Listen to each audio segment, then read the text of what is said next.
Good night, guys. This is the second time I have the same problem with this engine. It has a Maxxforce, I don't know if it's 7, 8 or 9. This truck cranks, but it won't start. It cranks super powerful, like it's a good strong crank, but it won't start. This is, like I said, this is the second truck that I've been on, and it's a real problem. This will get over here, so the solution will be the battery cables. These trucks with dirty battery cables, they will crank, but the ECM will not get power. So no DTC, just crank, won't start. International with a Maxxforce.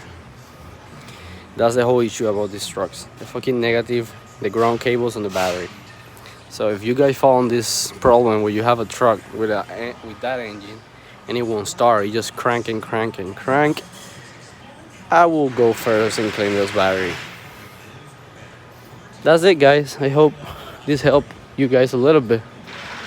But look, that's the problem.